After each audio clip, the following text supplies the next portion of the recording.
વડોદરામાં સ્થાનિક સ્વરાજની ચૂંટણી માટે તંત્ર સજ્જ છે. કલેક્ટર અનિલ ધામેલિયાએ ચૂંટણીની તૈયારીની આખરી વિગત આપી. મનપા અને પંચાયતની બેઠકો માટે મતદાનનું આયોજન.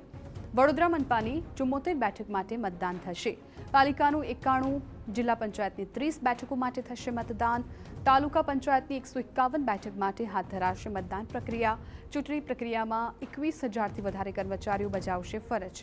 આવતીકાલે ઈવીએમ મશીનોને મતદાન મથકો પર પહોંચાડી દેવામાં આવશે. જિલ્લામાં કુલ 2,406 મતદાન મથકો પર મતદાનનું છે આયોજન.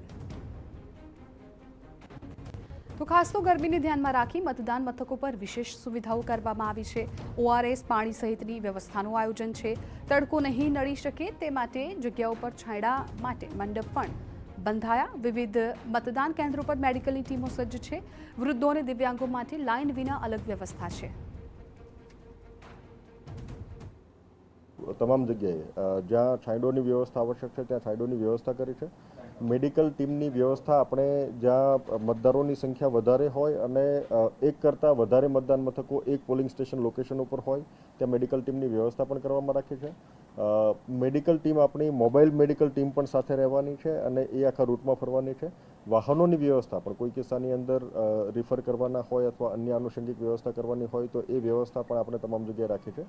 ઓઆરએસના પેકેટ્સ પણ તમામ જગ્યાએ આપણે ઉપલબ્ધ કરાવવામાં આવેલા છે.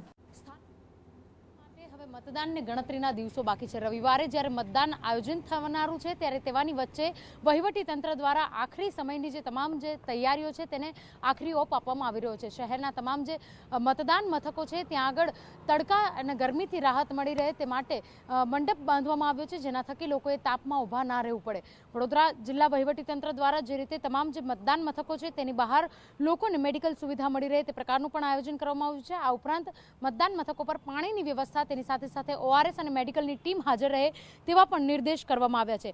હાલ વડોદરા શહેરના તમામ જે મતદાન મથકો છે, મહાનગરપાલિકાની ચૂંટણી માટે લોકો જ્યારે મતદાન કરવા જશે તેવાની વચ્ચે લોકોએ ગરમીમાં શેકાવું ના પડે તેને લઈને જે વહીવટી તંત્ર દ્વારા જે રીતનું આયોજન કરવામાં આવ્યું હતું તે પ્રમાણે તમામ જે મતદાન મથકો પર મંડપ બાંધી દેવામાં આવ્યા છે. બાકીની તમામ જે સુવિધાઓ છે તે આવતીકાલ બપોર સુધી પૂર્ણ થઈ જાય તે પ્રકારનું આયોજન કરવામાં આવ્યું છે. કેમેરા પર્સન રોહિત ગોયલ સાથે અંજલિ ઓઝા, TV9 વડોદરા.